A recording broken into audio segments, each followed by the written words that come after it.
Buenos días.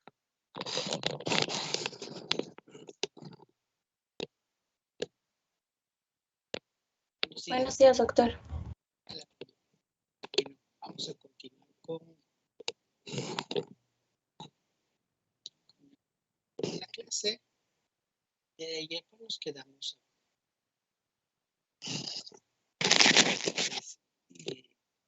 la complicación pues potencialmente más grave de una diálisis peritoneal, que son las peritonitis. También es una complicación sumamente frecuente.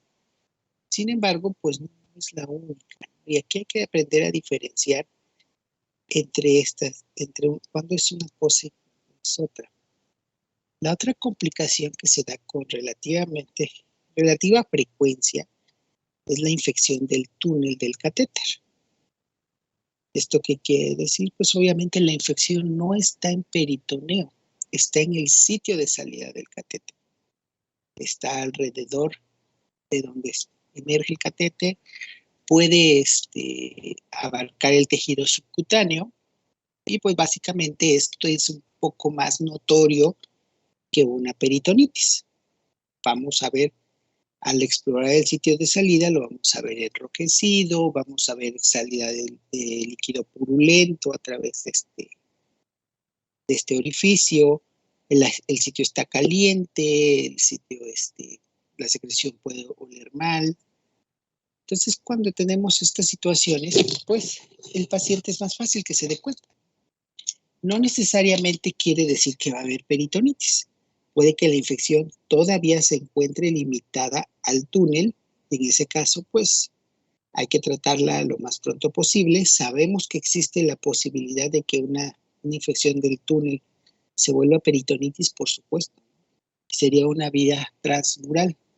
Recordemos, la vía transluminal es cuando el sitio de salida se puede ver íntegro, pero la bacteria entró a través del catéter, por dentro del catéter. Por eso no hay infección en el sitio de salida. El otro punto es ese, que tengamos una infección en el sitio de salida y que si nosotros la dejamos pasar, atraviese todo el tejido celular subcutáneo y llegue finalmente a peritoneo, que es una posibilidad. La otra posibilidad es que simplemente se encuentre localizado al peritoneo y al sitio de salida, y si nosotros le damos un buen manejo, evitamos que contamine el peritoneo. Bueno, pues obviamente el manejo fundamental va a ser la higiene. Pues cuando ya identificamos esto, pues más que nada hay que, es el aseo del sitio de salida, siempre con agua, jabón. Posterior a esto se puede utilizar una solución aséptica. No debemos utilizar isodine. El isodine, a final de cuentas, puede deteriorar el silicón y generarnos otro problema. Entonces no utilizamos isodine, no utilizamos agua oxigenada, no utilizamos ningún otro tipo de antiséptico. Es agua, jabón, y se puede dar un tratamiento antibiótico tópico tipo mupirocina, gentamicina, ciprofloxacino, siempre que la infección se encuentre localizada. Se puede, si en un momento dado ya forma un granuloma, ya tenemos la bolita, esta se puede llegar a extirpar, si es muy grande. Si se exteriorizó el primer cojinete, pues también se tendrá que retirar el cojinete. Y si nosotros tenemos dudas, pensamos que esa infección puede ser más severa, podemos dar también antibiótico sistémico. En teoría, nosotros esperaríamos que después de dar el antibiótico, el antifúngico y las medidas de cuidado necesarias, en 1 o 2 semanas tendrá que haber mejorado. Si nosotros, por el contrario, vemos que no hay mejoría, tendremos que retirar ese catéter e insertarlo en otra porción. Buscarle otro sitio de salida, cambiar el catéter para que tenga otro sitio de salida. Y no necesariamente en estos casos va a pasar hemodiálisis porque el peritoneo está íntegro. Lo que necesitamos encontrar es otro sitio de salida, y entonces en estos casos se vale el cambio del catéter, sino cambio de terapia. Bueno, obviamente aquí vemos un sitio de salida limpio. Vemos que emerge el catéter, que alrededor No se ve una zona roja, no se ve eritematoso, no se ve indurado. Ligeramente se alcanza a sobresalir donde se encuentra el cojinete, pero en términos generales ese es un sitio de salida ideal, como el que quisiéramos encontrar siempre, ¿no? Desafortunadamente no son tan frecuentes. Obviamente eso no tiene nada que ver con estos. Aquí vemos claramente datos de infección. Pues la primera fotografía, vemos el sitio de salida está enrojecido, ¿sale? Tiene material purulento.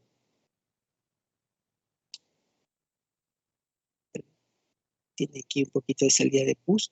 Y algo todavía más relevante, esto que se ve aquí es el primer cojinete. El primer cojinete está exteriorizado. Si nosotros recordamos, ¿cuál era la función del cojinete? ¿Para qué se les pone cojinetes a los catéteres? ¿Quién se acuerda?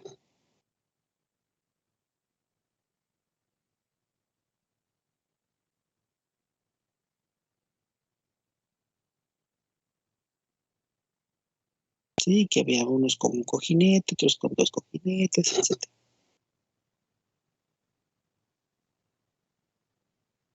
No, nada. La función del catéter es actuar como una barrera física para las infecciones. Entonces está inmediatamente por debajo de la piel, va a generar una zona de fibrosis, una zona de granuloma alrededor, que va a servir como como una barrera. Pues obviamente si este cojinete ya está fuera, ya no está cumpliendo su función de barrera, ya está colonizado, lo que hay que hacer es retirar el cojinete. Ahora, este otro sitio de salida está rojo, está epirémico, no tiene secreción, sin embargo tiene un granuloma. ¿Qué hay que hacer? Hay que extirpar este granuloma. Y obviamente las curaciones diarias, las medidas de higiene, se puede poner, después de la curación se puede poner un poco de mucilocina para tratar de evitar la colonización, para tratar de mejorar el proceso infeccioso o algún otro antibiótico tópico. Bueno, entonces, pues habíamos comentado, no todas las complicaciones de la diálisis son necesariamente infecciones. Hay complicaciones hidroelectrolíticas, hay complicaciones metabólicas y hay complicaciones mecánicas propiamente dichas, generadas por la sobredistensión del abdomen. Pues obviamente cuando hablamos de las complicaciones hidroelectrolíticas va en relación con nuestra dosis de diálisis y con la frecuencia y la forma en la que se está realizando la diálisis. Una, hipovolemia. Es muy raro que dé hipovolemia porque tendríamos que estar hablando de pacientes que realmente estamos sacándoles un exceso de líquido. Pues entonces, a veces cuando inician la diálisis, traen una sobrecarga impresionante de líquido, les dejamos soluciones al 2.5, alternas con 4.25, que son sumamente hiperosmóticas. ¿Qué va a pasar? Que con el tiempo, pues esas soluciones, conforme el paciente se va compensando, pues va a tener menos retención de líquidos y en un momento dado, si nosotros no hemos ajustado la diálisis, lo vamos a estar deshidratando de manera que pues va a tener datos de hipovolemia, va a tener calambre, datos de hipotensión ortostática, lo vemos sumamente consumido. Ahí lo que hay que hacer es ajustar las soluciones. Hipervolemia, lo que habíamos comentado. El otro extremo, que no está drenando bien. Ahí esto puede ser por muchas situaciones. Una, que el paciente no tenga un adecuado control dietético. El hecho de que se esté dializando, pues le da cierta libertad para tomar líquidos, pero pues recordemos que también el riñón ya no funciona. Entonces, la sobrecarga de líquidos nos puede llevar a hipervolemia, sobre todo si no hemos ajustado la diálisis. Otra situación, que el catéter esté mal colocado y entonces no está drenando en forma adecuada. Otra situación, que el paciente no tenga la dosis óptima. Entonces, obviamente, todas estas situaciones nos pueden ir generando que el paciente se quede con más líquido, que no se esté dializando en la forma correcta o en los tiempos correctos. ¿A qué vamos? Que le dejen el líquido en cavidad más allá de las 8 horas. Nosotros ya habíamos comentado que después de las 8 horas, la circulación linfática favorece la reabsorción casi total de ese líquido. Entonces, pues va a llegar un momento que todo el líquido se está reabsorbiendo y lejos de ayudarlo, lo estamos complicando. Ahora, de la mano de la hipovolemia, de la mano de la hipervolemia, vienen las alteraciones del sodio. Entonces, el más frecuente es hiponatremia. Entonces, ahí tenemos que hacer los ajustes de la diálisis, ajustes de la dieta. El otro punto es la hipernatremia, que es sumamente rara, al menos yo no recuerdo haberlos visto mucho tiempo. O sea, está descrito, pues obviamente suena lógico que en un momento dado, si le estamos dando un balance excesivamente negativo, podemos tener complicaciones en el sodio. Hipocalemia es muy frecuente. Recordemos que nuestro líquido de diálisis no tiene potasio, entonces es fácil que haga hipocalemias. Para esto, en ocasiones, lo que se puede hacer es incrementar la ingesta oral, dar suplementos de potasio, o en algunos casos muy extremos se puede aplicar cloruro de potasio en la solución de diálisis, de manera que nosotros evitemos la hipocalemia. Ahora, el otro problema, una diálisis inefectiva, una diálisis que no nos está funcionando de una forma adecuada, nos va a dar hipercalemia. Sabemos que la hipercalemia es una situación sumamente grave que pone en riesgo la vida del paciente. La hipercalemia pues puede darse no solo por una mala diálisis, bueno, es una mala diálisis más una sobreingesta, más el hecho de que esté utilizando sales potásicas, más el hecho de que esté hipercatabólico, o el hecho de que estemos utilizando algún inhibidor del sistema renina-angiotensina-aldosterona que pueda condicionar una mayor hipercalemia. Bueno, entonces, a nivel metabólico, esto es lo que a nivel hidroelectrolítico es lo que encontramos. A nivel metabólico, pues obviamente lo que habíamos comentado es la hiperglucemia. Si yo le estoy metiendo glucosa, pues es muy probable y lo lógico a esperar es que me pueda hacer hiperglucemia. En estos casos, pues lo que tenemos que hacer es hacer el ajuste de insulina y si es necesario colocar insulina en las bolsas de diálisis. Que tengamos alteraciones en el metabolismo de los lípidos. Sabemos que la dislipidemia pues no va a ser corregida por la diálisis y entonces el paciente tiene que llevar un control dietético. El hecho de que tenga diálisis no quiere decir para nada que se haya curado de sus enfermedades. Simplemente le estamos apoyando con una función que ya no tiene. Pero el paciente sigue siendo diabético, sigue teniendo el colesterol alto, sigue siendo cardiópata, a pesar de la diálisis. Y ahora el otro punto muy importante es la hipoalbuminemia. Ya habíamos comentado de los cambios en la dieta. La diálisis peritoneal me consume una gran cantidad de albúmina, perdemos mucha albúmina a nivel del peritoneo, entonces hay que reponerla. Hay pacientes que ya lo saben y pues casi de rutina se comen 2 claras de huevo diario. Pues ahí tenemos una buena fuente de proteínas, ¿no? Obviamente no es la ideal ni es la única. Sin embargo, sí es necesario que contemos con el apoyo de nutrición para sustituir el aporte proteínico que se va perdiendo por la diálisis peritoneal. Sabemos también que la hipoalbuminemia es el factor pronóstico más importante de sobrevida. Entonces, a mayor hipoalbuminemia, menor esperanza de vida. Entonces, si el paciente está con la albúmina muy baja, sabemos que la posibilidad de que fallezca es mayor. Ahora, tenemos complicaciones que no tienen que ver ni con el metabolismo, ni con infecciones, ni con las situaciones hidroelectrolíticas, sino que son puramente mecánicas. Ya ayer lo habían comentado, habíamos hablado de la posibilidad de hernias. Obviamente nosotros no sabemos cómo está nuestro peritoneo hasta lo colocamos, ¿no? Entonces, esta obviamente es mayor en los pacientes que tienen diálisis continua ambulatoria, la diálisis manual. ¿Por qué? porque no podemos ahí graduar los volúmenes. En una diálisis automatizada yo le puedo poner, métele en solo 1800. En una diálisis manual, pues ni modo, se entrarán los 2000. Entonces, obviamente es más difícil de graduar. Las hernias van a aparecer en cualquier punto donde exista una debilidad del peritoneo. Periumbilicales, inguinales, epigástricas, pericatéter, en alguna herida que tengan de una cirugía previa, si tenían una apendicitis en la zona de la herida del apendicitis, puede aparecer una hernia. Entonces, el sitio va a aparecer en el sitio más débil del peritoneo. Obviamente es más frecuente en el anciano porque su peritoneo es más delgado, está más adelgazado, el paciente ya per se es más débil, tiene más zonas de debilidad del peritoneo. Es más frecuente en niños porque por la sobredistensión. Pacientes con estreñimiento crónico o TOR persistente, pues obviamente sabemos que es un sobreestímulo persistente a una zona debilitada del peritoneo y finalmente va a ser hernias. Los obesos, bueno, el obeso le pasa a todo.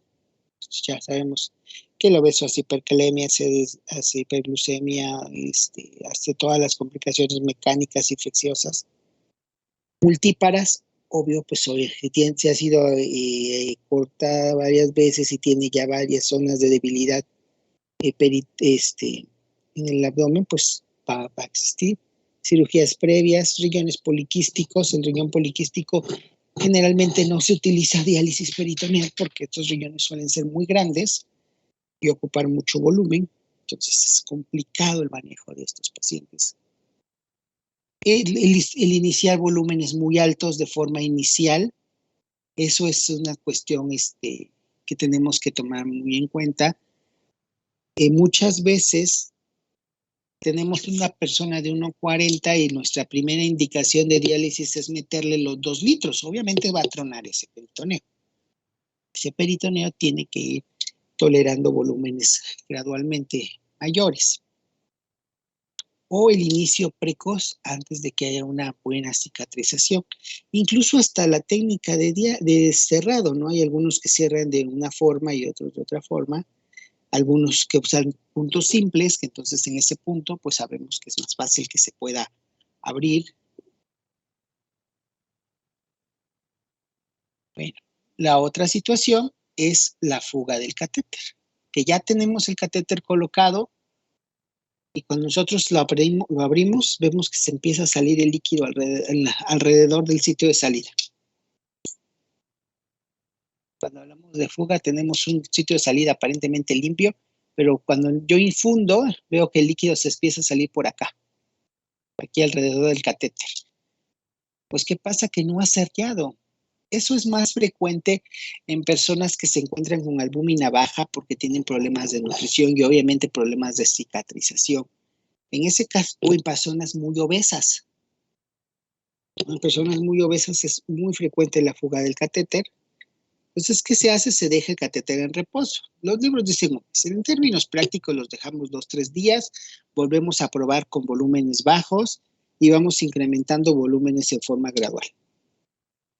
Y pues la mayoría de las veces funciona.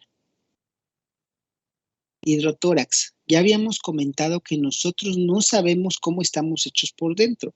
Entonces, podemos tener algún defecto adquirido o congénito a nivel de la pared diafragmática, que a la hora de meter el líquido, si hay alguna comunicación entre el espacio pleural y el espacio peritoneal, ¿qué va a pasar? El líquido se va a ir a pleura. ¿Y qué vamos a empezar? ¿Qué vamos a tener? Pues el paciente va a tener derrames pleurales. Si tenemos mucha duda, lo que hacemos es tomar una toracocentesis, mandamos a estudiar el líquido del derrame pleural y si tiene una composición similar al líquido de diálisis, pues ya sabemos qué pasó. ¿Qué hay que hacer? Retirar ese catéter, dejar la cavidad en reposo o mandarnos definitivamente a hemodiálisis, que creo que es muchas veces lo más sano. Este tipo de defectos difícilmente se van a poder mejorar. Bueno, y obviamente algunos pacientes tienen complicación de dolor abdominal. Al inicio, si pues, es un peritoneo nuevo que les va a generar dolor. Entonces, pues obviamente es algo que puede esperarse. Con el tiempo tiende a desaparecer o a mejorar el dolor. Otra cosa muy importante es que tenemos que recordar que las soluciones no se meten frías. Una causa relativamente frecuente de que el paciente le tenga dolor durante la infusión es el hecho de que le metemos la solución dializante muy fría. Entonces, obviamente, en cuanto entra la solución dializante, si está muy fría, pues el paciente se queja de dolor. Entonces, lo que hay que ver es también cómo estamos dializando, si mi técnica es la adecuada, si le estoy dando la temperatura adecuada a ese líquido de diálisis, porque si no, por ahí también puede venir el problema. Entonces, eso pues va a hacer que el paciente no quiera dializarse. Bueno, ¿dudas hasta aquí?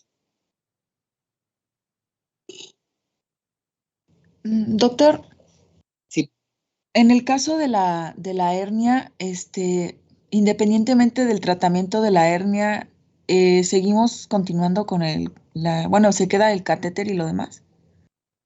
sí, se corrige la hernia, se queda el catéter. Lo que sí es que tenemos que reiniciar con volúmenes bajos.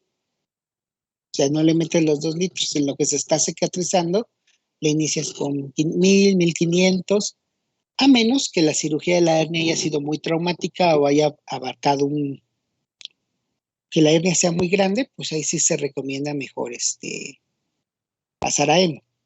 Si el tamaño de la hernia lo permite, si la afección del peritoneo no es tan grande, se puede continuar con diálisis peritoneal.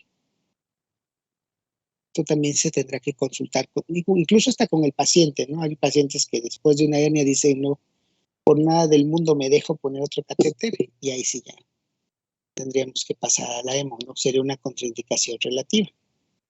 Y depende mucho del tamaño de la hernia incluso.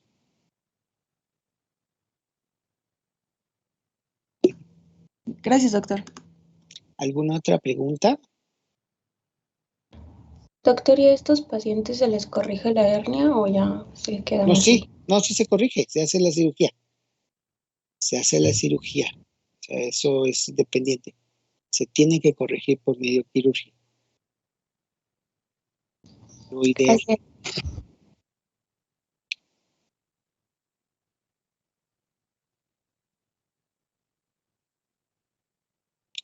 Bueno, entonces, pues, revísenlo, medítenlo, y si hay alguna otra pregunta, lo comentamos la próxima clase.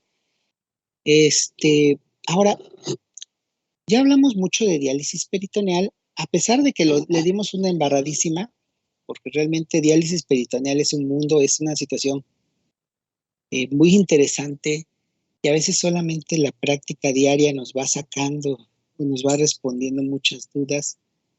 Cada paciente tiene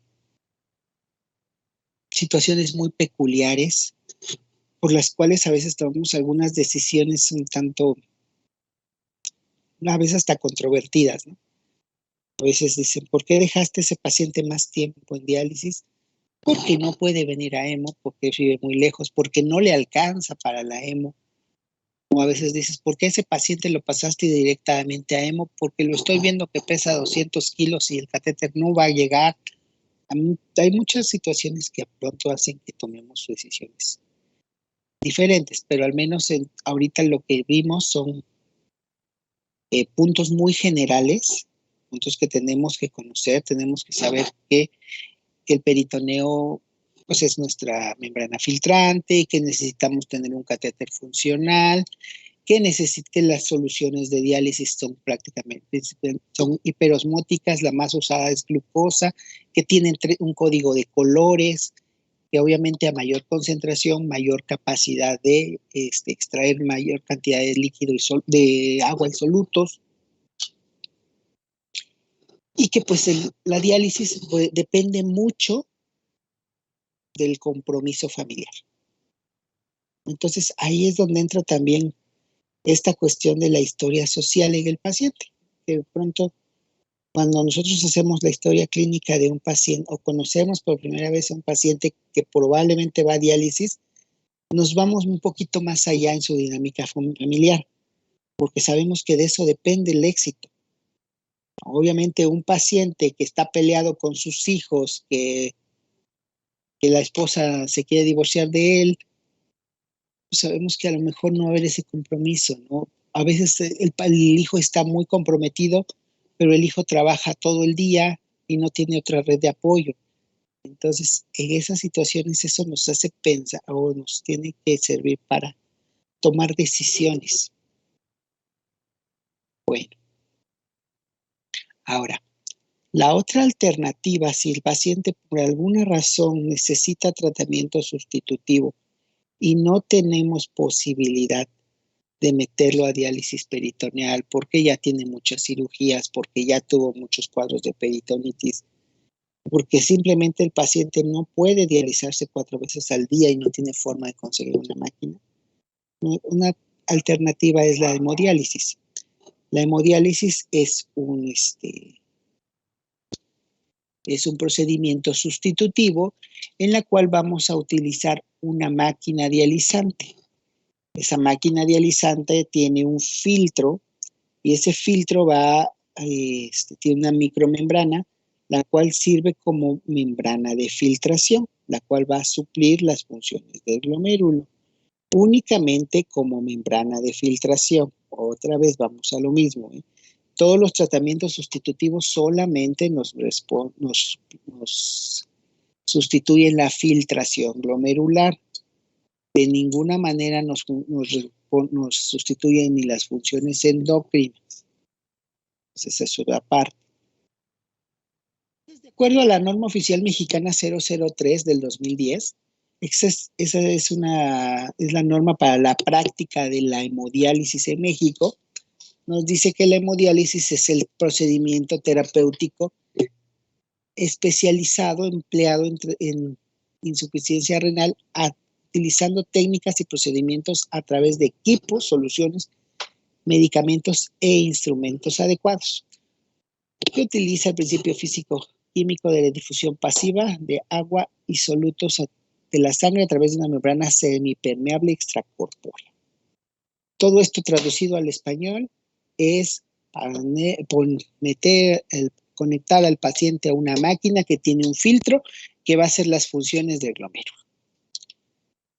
Obviamente, pues sabemos que es una máquina especializada, obviamente entendemos que no es cualquier cosa, no es nada más conéctalo y a ver qué le pasa.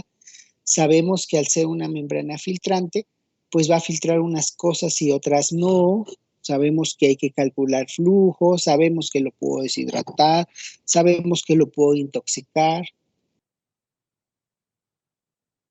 Entonces, aquí básicamente se suple parcialmente la función del riñón en cuanto a lo que son la regulación de agua y solutos y también parcialmente la regulación del equilibrio ácido-base. No suple las funciones metabólicas ni endocrinas del riñón, que creo que eso queda más que claro. Y lo que vamos a hacer es que vamos a poner en contacto la sangre con una solución hipertónica a través de una membrana. En este caso, la membrana está fuera del cuerpo, es una membrana extracorpórea que se encuentra en la máquina. Si nosotros recordamos, diálisis peritoneal, poníamos en contacto una solución hipertónica y el plasma, pero con una membrana natural.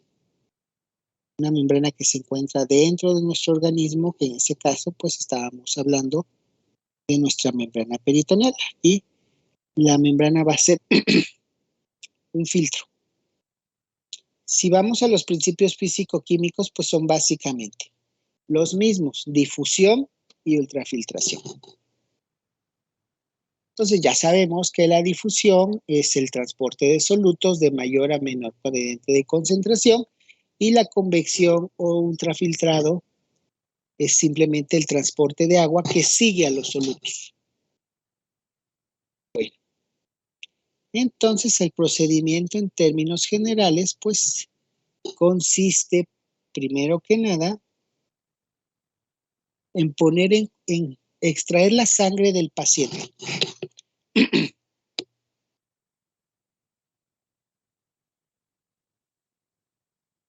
¿Sale? Aquí tenemos a mi paciente. Tenemos una línea arterial y una línea venosa. Extraigo la sangre. ¿Vale? Esa sangre pasa a través de todos estos tubos. Por aquí hay un filtro. Pasa a través del filtro donde se pone en contacto con una solución hipertónica. Y esa solución hipertónica permite que dentro del filtro se haga el intercambio de solutos y una vez que pasa a través del filtro, la sangre se reingresa a mi paciente. Entonces, habíamos dicho, el filtro tiene dos espacios están divididos por una membrana semipermeable. De un lado hay sangre y de otro lado es líquido de diálisis. Esta membrana va a tener poros que van a permitir que pasen ciertas sustancias, pero el tamaño de los poros no permite el paso ni de glóbulos rojos, ni de proteínas grandes, ni de hormonas, ni de anticuerpos, ni de inmunoglobulina. El agua, pues prácticamente funciona solamente por los gradientes de presión, no necesita otras situaciones. En cuanto a los modelos de las máquinas, hay varios. Hay diferentes marcas, hay diferentes modelos, hay unas que hacen más cosas que otras. Esta que vemos aquí, pues es una maquinita muy básica, ya muy antigua, que no hace gran cosa. No tiene ni pantallita. Esta ya te permite modular flujos, cambiar velocidades, inyectar heparina. Estas son las que tenemos en este momento en el hospital. Tienen una pantalla táctil, aquí te grafica presión, te grafica constantes vitales, te va diciendo cuánto está extrayendo, cuánto vas metiendo. Y esto que vemos aquí, este es el filtro. Eso es la parte fundamental de la diálisis. El éxito y el hecho de que la diálisis funcione va a depender de que existe ese filtro. Ese filtro es el que realmente hace las funciones de intercambio. Aquí por un extremo entra la sangre y las soluciones, y por otro extremo sale la sangre y el desecho de soluciones. ¿Vale? De este lado tenemos dos compartimentos, uno donde está la solución que se va a utilizar y el otro, y tenemos un sitio donde van los desechos. Bueno. Entonces, aquí el paciente pues tiene menos independencia en el sentido de que su tratamiento depende de hacerlo siempre dentro de una unidad hospitalaria. A diferencia de la diálisis peritoneal en la cual pues su tratamiento se lleva a cabo en su domicilio o se puede llevar a cabo en su domicilio, la hemodiálisis necesariamente requiere un centro hospitalario. Entonces eso es lo que hace que algunas veces algunos pacientes tengan dificultades. En cuanto a los criterios de inclusión, pues son muy parecidos a los de diálisis peritoneal. Pues ya habíamos comentado, pacientes con enfermedad renal crónica que tengan una depuración de creatinina por debajo de 10 si son no diabéticos y por debajo de 15 si son diabéticos. Los candidatos a trasplante, sobre todo cuando tengan datos incipientes de síndrome urémico. El hecho de que el paciente sea candidato a trasplante no quiere decir que no le vamos a ofrecer otra terapia sustitutiva. Es más, lo ideal sería que la llevara en lo que llega su trasplante para evitar mayor deterioro. Las urgencias derivadas de la enfermedad renal, ya habíamos comentado, pericarditis, hipercalemia, edema agudo pulmonar, acidosis metabólica severa, refractaria. Aquellos pacientes que se les retira el catéter por peritonitis o por alguna falla de peritoneo, que esta puede ser temporal o definitiva, dependiendo de, recordemos que, por ejemplo, si es por hongos, va a ser definitivo.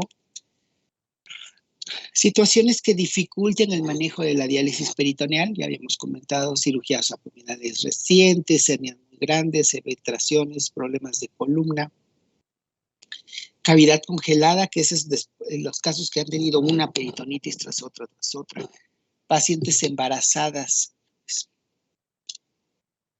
La embarazada siempre va a ser un rollo manejarla, ¿eh? Tanto en peritoneal como en hemodiálisis. En peritoneal el problema pues es la sobredistensión del abdomen. Pues ya tiene un abdomen gestante que va creciendo y aparte le meto líquido, se sobredistiende y pues la pobre paciente sufre mucho. Y ahora en hemodiálisis pues también se puede utilizar, nada más que aquí tenemos que usar flujos bajos por periodos largos. Fallas renales agudas pues podría ser el ideal porque es más fácil poner un catéter en la yugular y se pueda retirar sin mayor complicación a poner un catéter en el abdomen. Y pacientes que a pesar de llevar una buena diálisis peritoneal, siguen persistentemente urémicos. Entonces esa es nuestra otra alternativa, ¿no? El paciente no funcionó. Estamos seguros que hizo una buena diálisis, que se apegó, que hicimos pruebas de equilibrio y que nada más el catéter no me funciona. Bueno, ese paciente pasa a hemodiálisis. Ahora, ¿qué pacientes no se recomiendan? Aquellos que tengan complicaciones sistémicas irreversibles e invalidantes, pero con cavidad peritoneal útil. ¿A qué me refiero? A un cuadrapléjico. Es muy difícil manejarlo.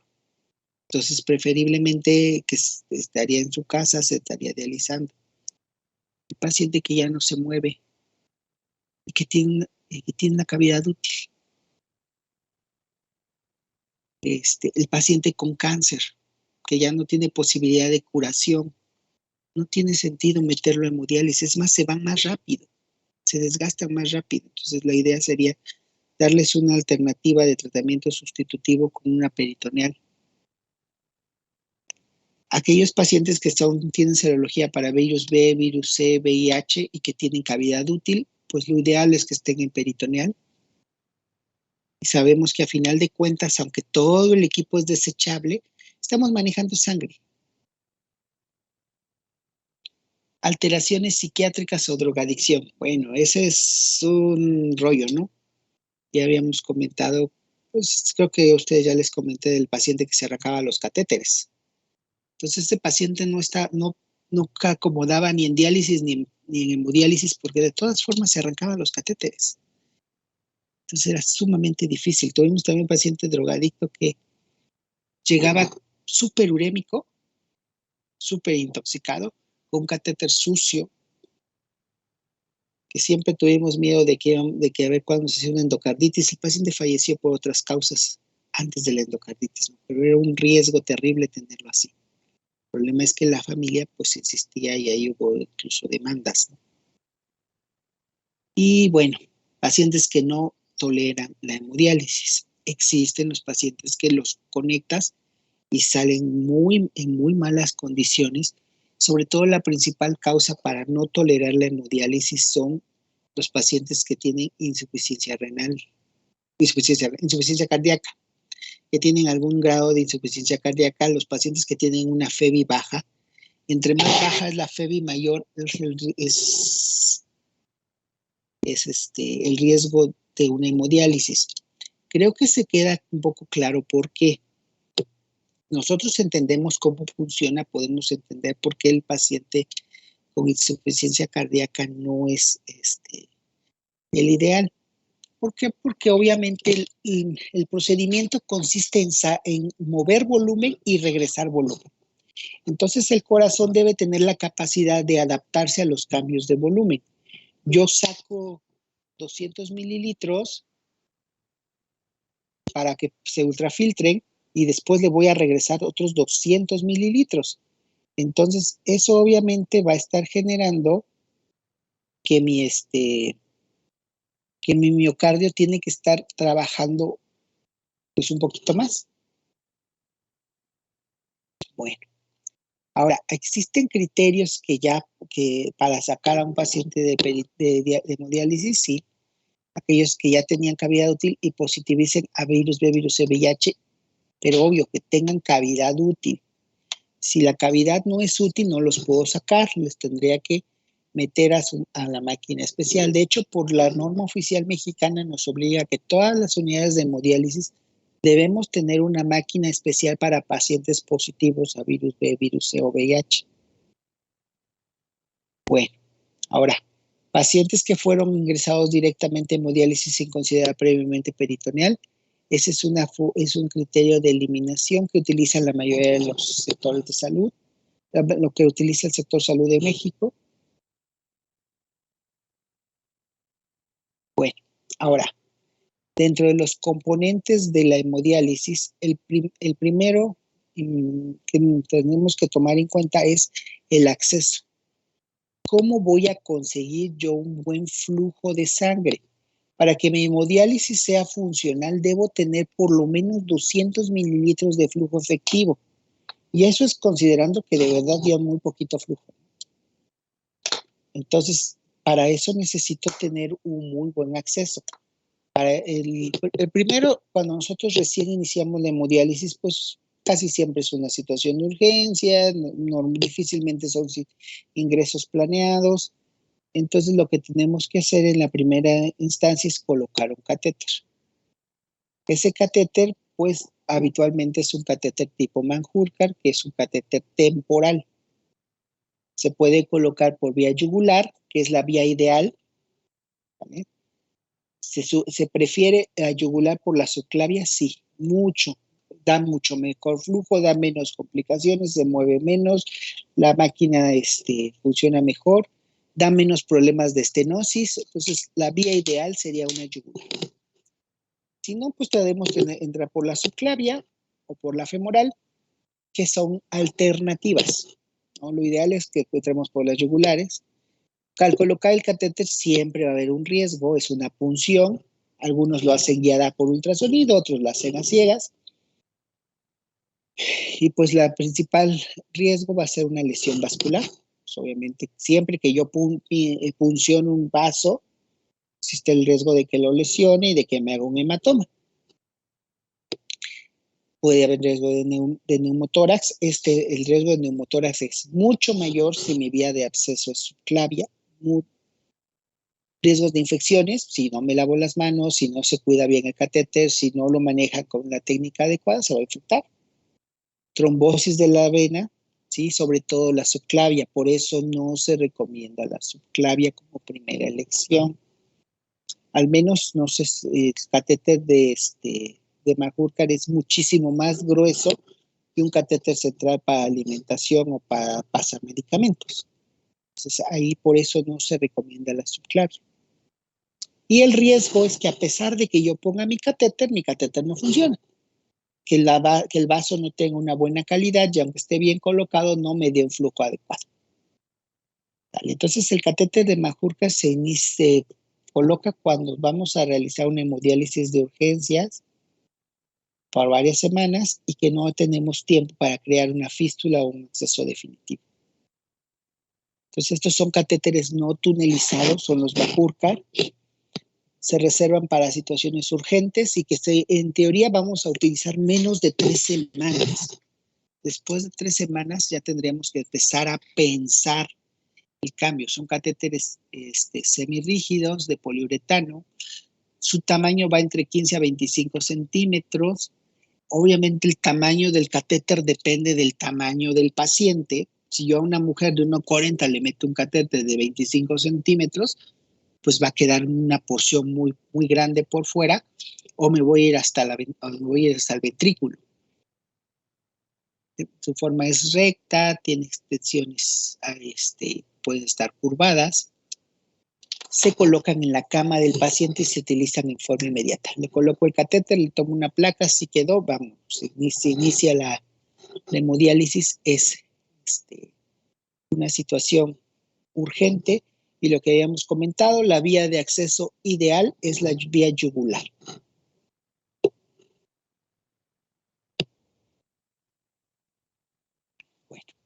Entonces, ese es el primer tipo de catéteres. El otro tipo de catéteres que tenemos son los catéteres que ya están tunelizados.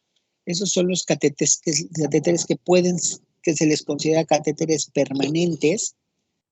Se utilizan por una técnica percutánea. Esto básicamente ya lo hace el nefrólogo. El Majorcar en un momento dado lo puede poner un intensivista, un cirujano, un internista, con la actuación de la urgencia. El tunelizado, pues generalmente ya se reserva para el nefrólogo o el angiólogo. Entonces aquí lo que van a hacer es algo muy parecido, pero hacen un túnel subcutáneo.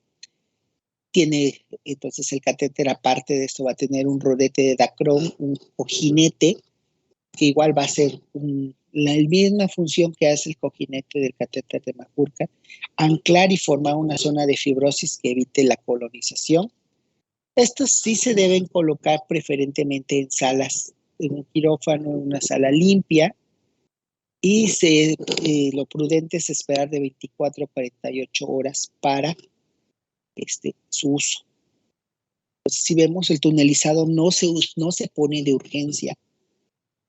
Y si la urgencia es absoluta, le pongo un temporal, un Majorcar, y ya una vez que resuelva yo mi urgencia, busco colocar un tunelizado o hacer una fístula. También la longitud de los catéteres va a variar, porque la idea es que nosotros la punta debe llegar a donde inicia la aurícula derecha.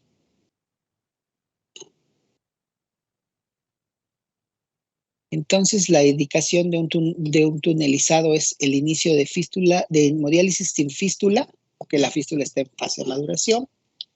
Pacientes en los cuales no podemos crear fístulas arteriovenosas, pacientes que disfuncionó su fístula, ¿vale? Aquellos que tienen contraindicación para hacerle una fístula. Hay pacientes que no quieren fístula, que prefieren quedarse con un catéter tunelizado, y aquellos en los que preveemos que la diálisis no va a ser eterna. Bueno, entonces aquí tenemos un catéter de Majorcar, que es el temporal. Si vemos, es un catéter semirrígido, duro, tiene tiene su lumen venoso y su lumen arterial, uno para extraer sangre y otro para regresar. Esto se inserta preferentemente en la yugular interna. El Niágara tiene la ventaja de que es más flexible, no es tan rígido, también es temporal, y la diferencia del Niágara es que es flexible. Y el Permacat, el tunelizado, el permanente, si vemos, se parece mucho a la diferencia es que es más larga porque va a tener un trayecto subcutáneo y un trayecto intravenoso, y que el sitio donde va a quedar inmediatamente debajo de la piel tiene un cojinete.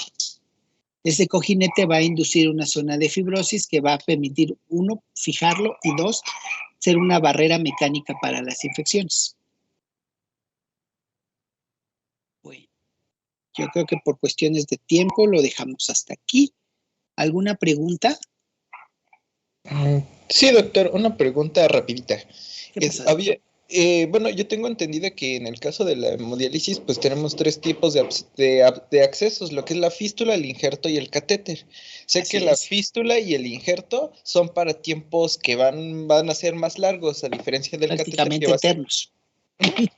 Prácticamente eternos. Bueno, sí, mientras que el catéter va a ser para tiempos cortos, por así decirlo, no va a ser tan largo.